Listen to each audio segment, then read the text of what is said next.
7월부터 10월까지 약 100여일간 새벽에 폈다가 저녁에 지는 것을 반복하면서 매일 새로운 꽃을 피우는 무궁화. 한여름 뜨거운 햇볕을 견딘 무궁화는 가을이 되면 황금들녘과 어우러져 풍성함을 더하는데요. 지천에 피는 각양각색의 꽃들은 고고한 기품과 함께 강인한 생명력을 전해주고 있습니다. 태양을 사랑하는 꽃 무궁화. 요즘은 다양한 신품종이 개발돼 한겨울에도 무궁화를 볼 수 있다고 하는데요. 오늘은 무궁화 연구가 심경구 박사님과 태양의 꽃 무궁화에 대해 알아보겠습니다.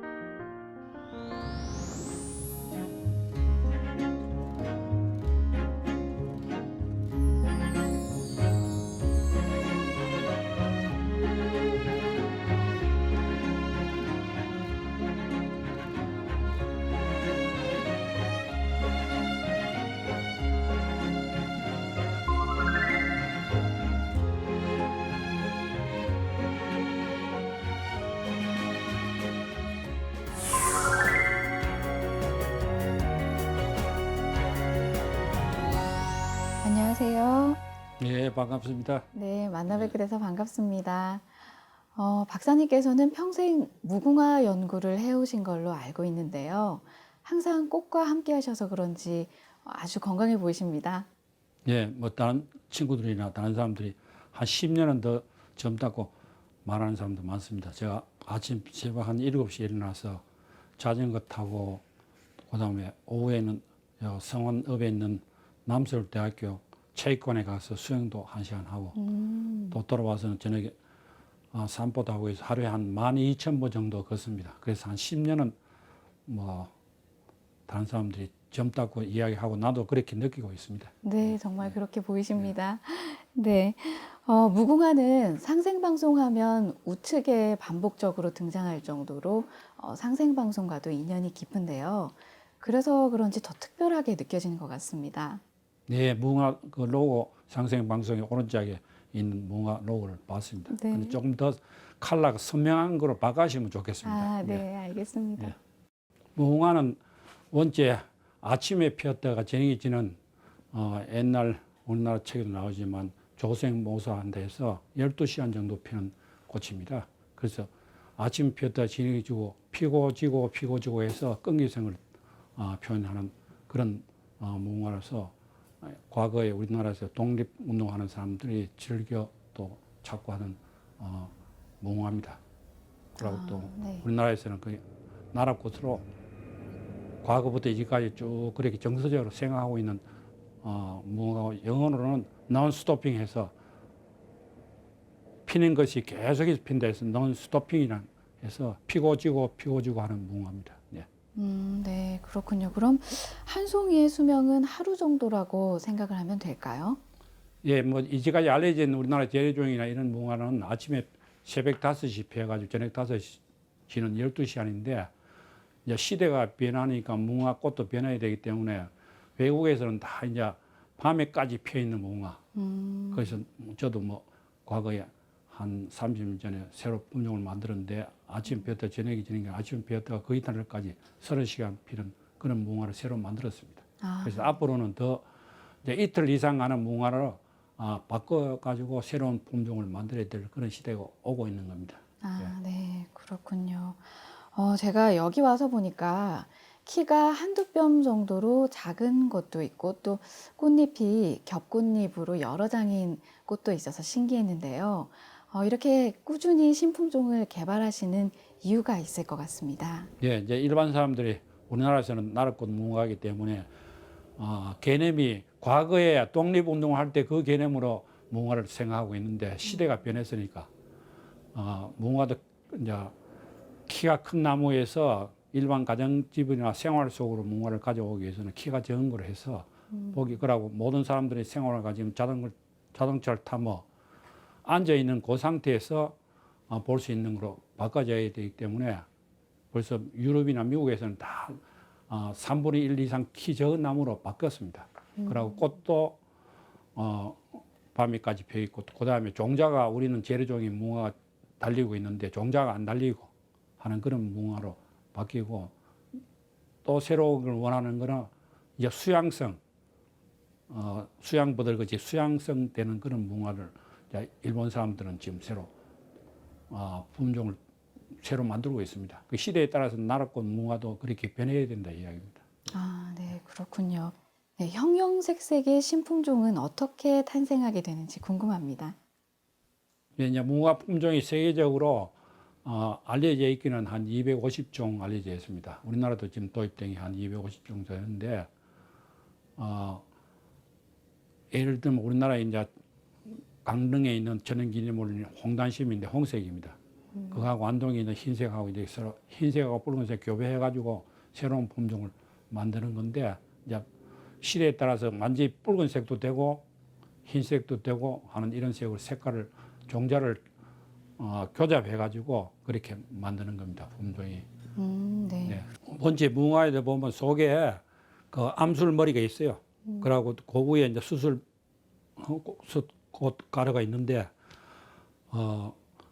흰색의 무궁화에다가 붉은색 무궁화를 수술 가져와서 암술머리다 이렇게 교배를 해가지고 종자를 맺히면 그 종자를 그 이듬해 파종해가지고 무슨 색깔이 새로운 무궁화가 나오는가를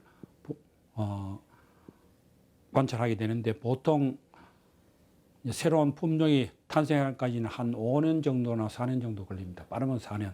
근데 이제 한 2년 정도에서 새로운 품종이 나오는가 하는 걸 결과를 볼 수가 있죠. 그럼 그걸 다시 또 가지를 잘라가지고 전복이나 삽목 해가지고 그 자손대도 그 꽃이 유지되는가를 보고, 그 다음에 이제 발표는 정실해서 한 4년 내지 5년 후에 발표를 하게 됩니다.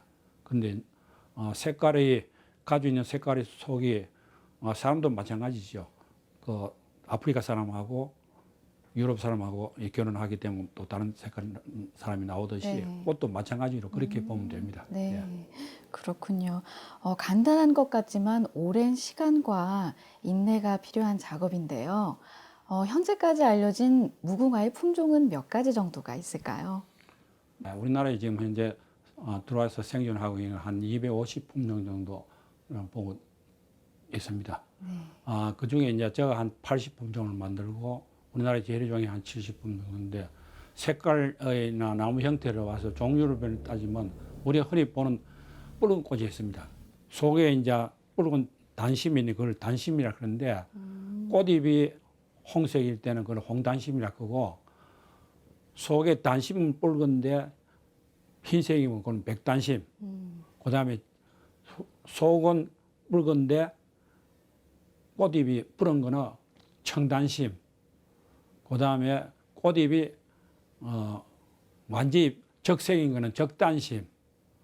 그 다음에 이중으로 되어 있는 거는 아사달 계통이라 하고, 아예 단심이 없는 색깔의 흰색으로 되어 있는 거는 배달계라고 그러는데, 또 시대가 변하면서 아예 단심이 없는데 붉은색 색깔도 나와 있어요.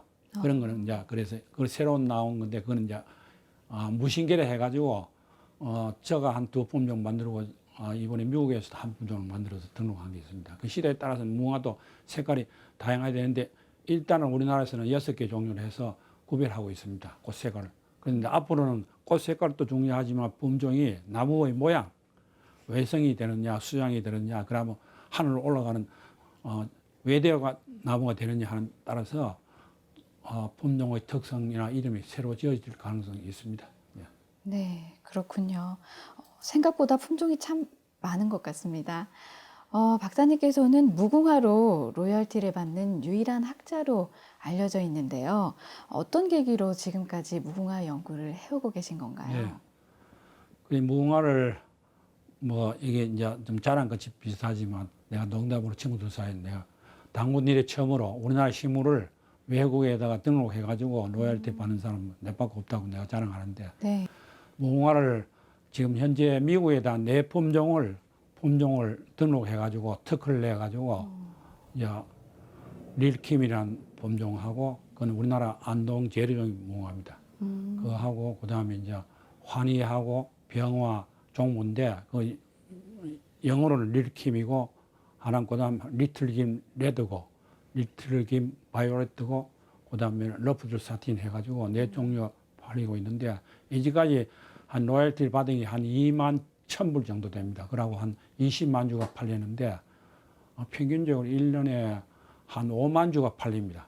그러고 로열티는 한 1년에 한 3,600불. 거기다 세금 15% 떼면 한 3,100불. 올해 그렇게 이제 돈이 왔는데 무궁화를 이제 연구하게 된 건 사실은 제가 서울대학 농가대학을 나와가지고 68년도에 미국의 일리노이 대학을 박사과정을 갔습니다. 그래가 미 농무성을 들렸는데 거기에 이골프란 사람이 닥터 이골프죠. 내하고 나이는 비슷한 사람이에요. 네. 무궁화를 연구하고 있더라고.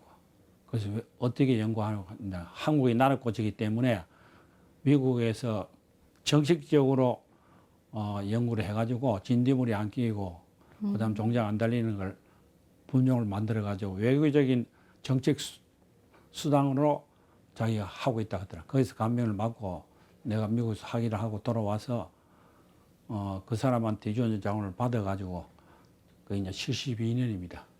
네. 그때부터 무궁화를 하게 됐죠. 했는데 이제 세월이 흘러가지고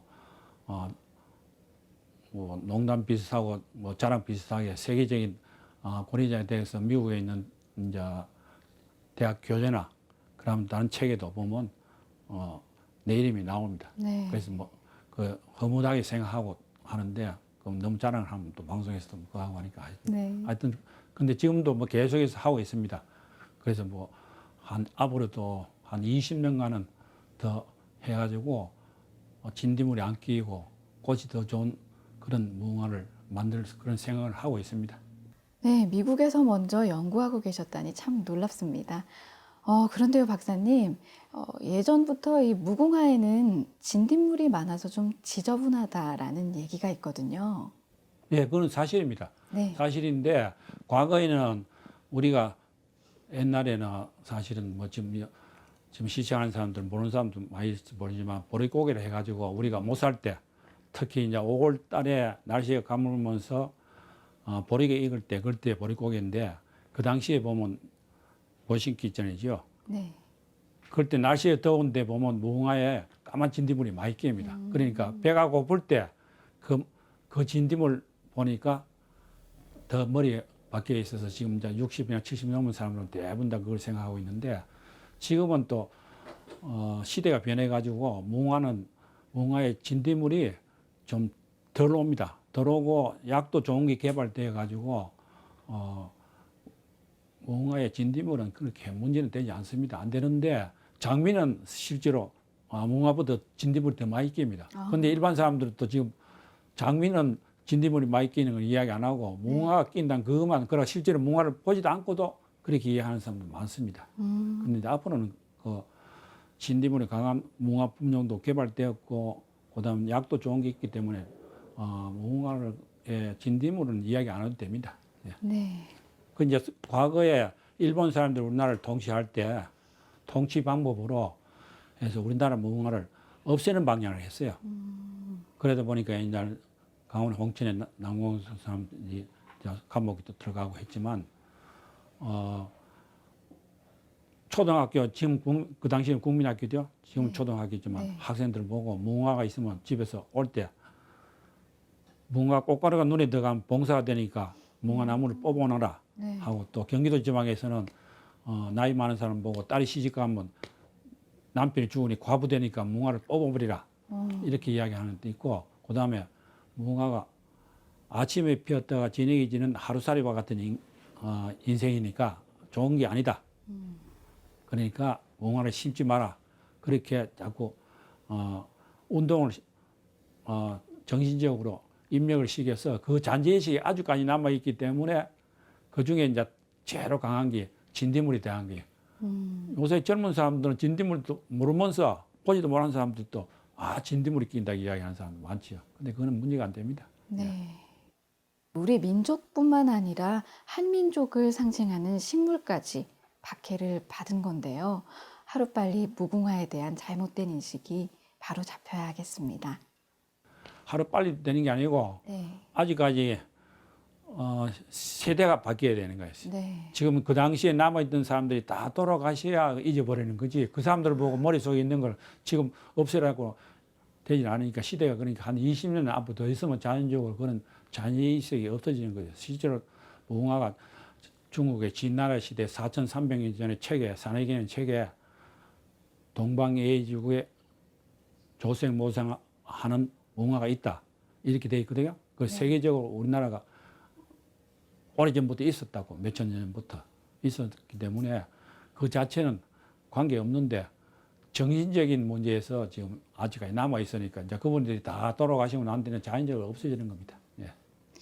네, 그런데요, 이 무궁화의 시리아쿠스라는 학명 때문에 원산지가 시리아가 아닌가 하는 그런 오해가 있다고 알고 있습니다. 왜 그 오해는 당연하죠. 왜냐하면 1600년대 린네라는 사람이 세계 모든 식물의 학명을 다 붙였어요.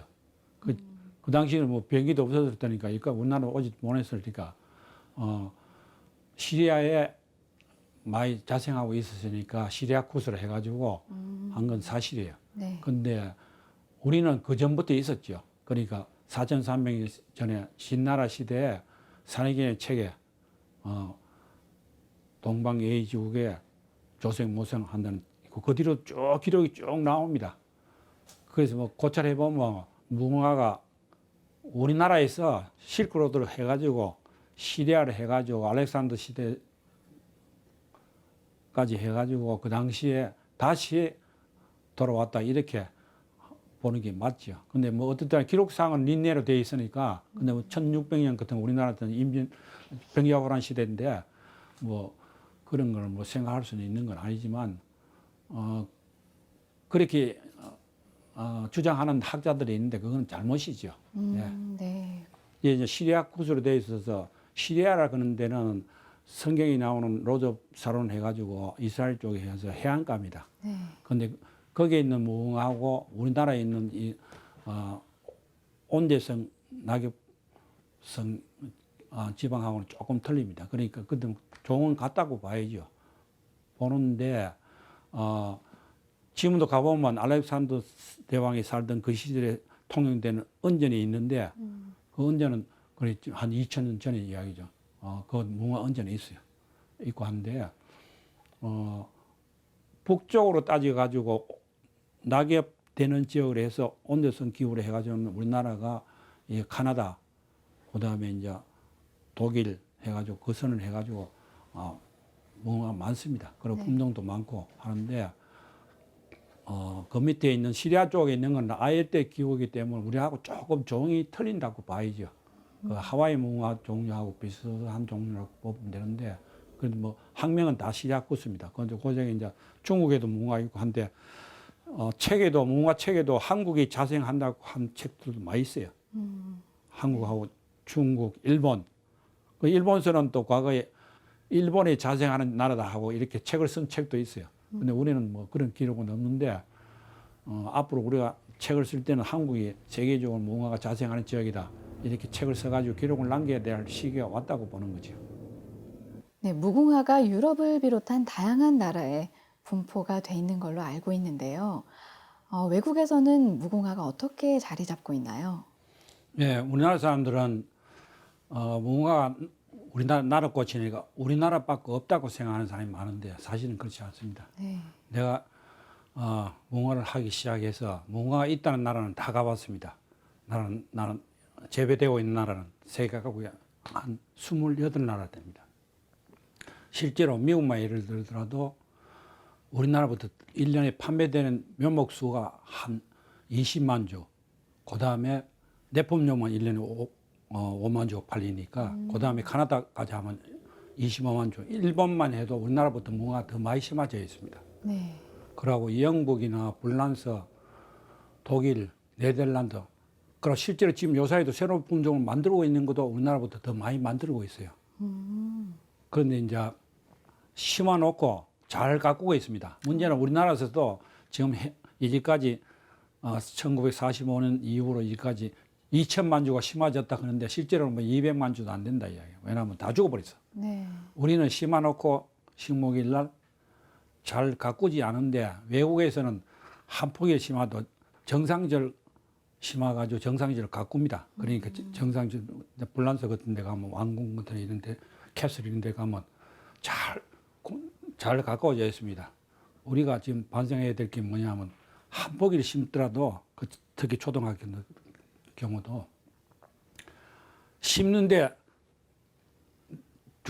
중요한 것이 아니고 가꾸는 게 중요한데 그러고 퇴비도 넣어야 되고 꽃이 핀다는 이야기, 무궁화 꽃이 핀다는 이야기는 그만큼 영양분이 필요한데 그러지 않고 심어놓고 그냥 가버리고 이래서 이제까지 문제가 되는데 우리가 좀 반성해야 될 문제지. 외국 걸 좀 보고 그다음에 그래서 자꾸 사람들이 야, 일본은 우리나라보다 무궁화가 많다 이렇게 이야기하는 사람도 많아요. 그러고 미국 가면 많더라고 하는데 그런 이야기가 안 나오도록 우리가 좀 반성을 하고 또 그렇게 노력을 해야죠. 네, 그렇군요. 그래도 무궁화가 외국에서 사랑을 받고 있다는 말씀을 들으니까 기분이 참 좋습니다. 우리나라의 경우에는 국기봉 윗부분이 무궁화 꽃봉오리로 장식되어 있는가 하면 또 무궁화 삼천리 화려강산이라는 애국가 가사에도 등장을 하는데요. 그래서 그런지 옛날부터 많은 사람들이 무궁화 꽃이 우리나라 꽃이라고 인식을 하고 있는 것 같습니다. 예, 그건 이제 무궁화를 나라꽃으로 법으로 정한 적은 없어요. 네. 근데 이제 우리나라 사람들이 그 국민들이 마음의 정서적으로 쭉 그냥 나라꽃을 해 내려온 거죠. 그러다 올해 이제 나라꽃을 법률 제정해가지고 무궁화는 나라꽃이다 이렇게 하자는 이야기가 나오고 있는데 어떻게 될지 모르겠어요. 사실은 그렇게 돼야 되는데 그 국기봉에 있는 무궁화 상징이나 뭐 훈장이나 뭐 이런 데도 대통령 그 이런 데도 상장 이런 휘장이 되어 있지만 상징적으로만 나라꽃으로 되어 있지 실제로는 잘 안 가꾸기 때문에 국민들이 무궁화를 사랑할 수 있는 그렇게까지 되지 않고 있는 겁니다. 네. 이제 바람직한 건 그렇게 하려면 국립 무궁화 나라꽃 무궁화 연구소를 만든지 그다음에 품종을 새로 만든지 하고 해서 국민 각자의 그 마음속으로 무궁화가 들어가야 돼요. 외국과 아침에 6시 틀면 나오죠. 네. 무궁화 삼천리 하지만 무궁화가 한 속에만 슥 지나가고 그만두잖아. 제대로 볼 수 있는 무궁화 나무가 없어서 그런 거야. 무궁화가 사실은 아침에 피었다가 저녁에 지는 꽃이지만 7월 초순부터 요사이는 뭐 날씨가 기후가 변해가지고 6월 초순부터 피기 시작합니다. 그래가 9월 달 해서 10월 달까지 100일 동안 한 송이 피어가지고 12시간밖에 안 되지만 피고 지고 해서 우리나라 국민의 끈기성을 대표할 수 있는 무언가죠. 그러니까 그러고 이제까지 수천만 년 동안 살아온 우리나라 역사상을 따져서 우리나라 강인성을 해서 나라꽃을 대표하고 있는데 학생들이고 어른들이고 마찬가지로 다 무궁화는 끈기성을 대표하고 네. 그 강인성을 대표하는 거죠. 그러고 이제까지 우리 민족이 살아온 역사와 똑같은 그런 꽃으로 생각하고 있으니까 좋은데 이제 앞으로는 거의 시대가 변하니까 좀 더 좋은 상징적으로 할 수 있는 꽃으로 변해야 될 것 같아요. 왜냐하면 이제 무궁화는 사실 향기가 없어요. 네. 그러니까 이제 향기가 나는 무궁화를 하든지 또 색깔도 지금 이제까지 없던 어떤 선명한 장미나 국화같이 또 새로운 색깔의 무궁화가 나와가지고 하와이 무궁화는 그런 새로운 품종이 많이 나와 있어요. 하와이 무궁화는 우리나라 무궁화하고는 한 6천간 되지만 그런 새로운 꽃 색깔을 만들어가지고 국민들이 선호할 수 있는 어떤 상징적인 꽃으로 변해야 될 겁니다. 과거 우리가 100년 전에 있던 무궁화 그것만 자꾸 생각하고 있는데 시대가 변하면 나라꽃도 변하고 사람의 그 기호도도 바뀐다는 그런 흐름으로 따라가야 될 것으로 생각하고 있습니다. 예. 네, 그래서 그런지 민족혼을 대표하는 시대 정신으로 무궁화 정신이 전해져 오고 있는데요. 이 재래종 무궁화 꽃잎에 담긴 무궁화 정신은 어떤 것이 있을까요? 뭐 결국은 일본 사람이 통치할 때 우리 독립투사들이나 독립운동할 때 그 시대 정신에 의해서 지금까지 왔는데 네. 지금은 이제 광복절에 무궁화 축제를 하고 하는데 앞으로도 계속해서 그렇게 해야 되는 거예요. 왜냐하면 이거는 100년 전의 이야기고 앞으로 100년 후에는 광복지로 생각할 필요 없이 새로운 걸 생각한다면 시대 정신이 조금은 변해야 되지 않을까. 왜냐하면 지금 젊은 사람들 보고 독립운동에 대해서 이야기하면 거의 지금 우리 세대에서는 독립운동에 대해서는 뭐 이야기되지만 지금 있는 새로 태어난 사람 보고 독립운동의 정신을 가지고 뭐 하고 이야기할 수는 없는 거 아니에요. 네. 교과서도 바뀌어야 되고. 네. 그러면 거기에 따라서 나라꽃에 대한 어떤 정서적인 내용도 혼도 마찬가지고 이런 게 쭉 같이 바뀌어 나가는 아까 처음에 이야기한 시대에 따라서 개념도 바뀌고 정신도 바뀌고 하는 그런 시대가 오지 않을까 생각하고 그렇게 해야 된다 이야기죠. 네. 이제 젊은 사람들이 이런 경제적으로 뭐 어떤 일이나 해서 발전하려면 그것도 끈기성이니까 그다음 배달민족이라는 건 우리가 순수한 성에서 지나가지고 시대에 따라서 각자가 커가는 성장하는 과정에서 혼 자체가 필요하니까 끈기성하고 배달민족하고 해서 문화를 상징하게 되는 거죠. 그런 나라꽃이라고 해요. 네, 우리 민족의 역사와 함께 해온 무궁화 잘 가꾸고 보존해서 후손에게 물려줘야 할 그런 자랑스러운 우리의 유산이 아닐까 하는 생각이 드는데요. 박사님은 어떻게 생각하시나요?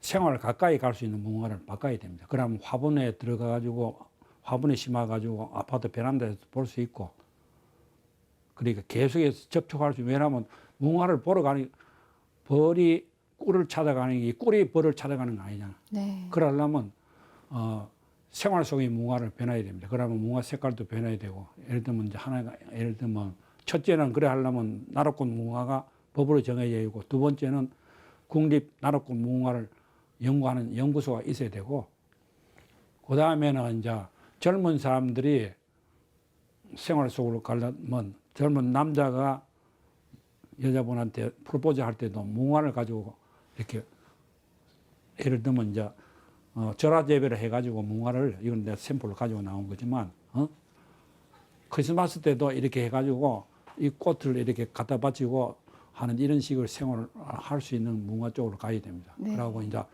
이런 홍색만 가지고 이야기하는 게 아니고 노란색도 만들고 해가지고 사람들이 좋아할 수 있는 색깔들을 만들어 가지고 그러고 궁극적으로는 이 나룻꽃이지만 향기가 나는 걸 만들어 가지고 하면 오지 말아도 다 오게 되겠죠. 네. 그러니까 그런 식으로 계속해서 시대가 변하면서 생활을 할 수 있는 문화 쪽으로 가야 됩니다. 네, 맞습니다. 마지막으로 하시고 싶은 말씀이나 바람이 있다면 얘기해 주시죠.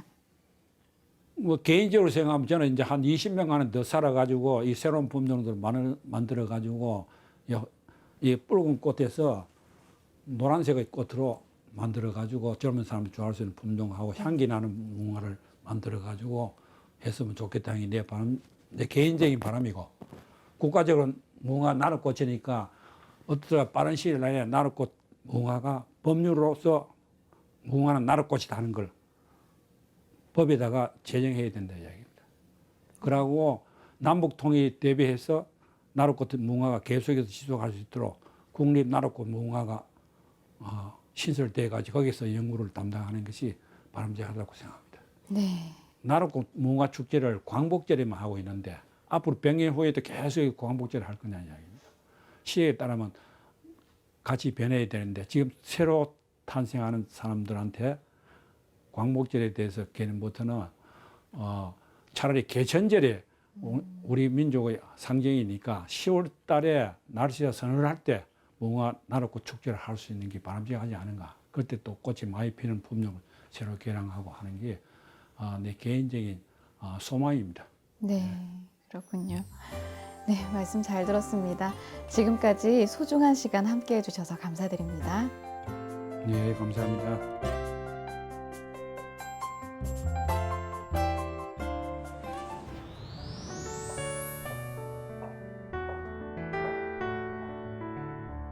곤자의 나라에는 훈화초가 있는데 아침에 피고 저녁에 진다.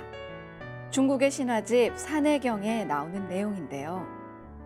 훈화초는 무궁화의 옛말로 4200여 년 전에 기록인 점으로 미루어 볼 때 단군조선시대 이전부터 있었다는 것을 알 수 있습니다.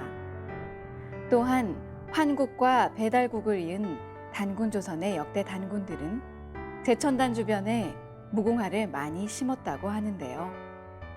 단군조선의 화랑 국자랑이 머리에 무궁화를 꽂고 다닌 풍습은 신라의 화랑에게까지 이어졌습니다. 이후 일제강점기에 이르러 독립운동의 원동력이 되기도 했는데요.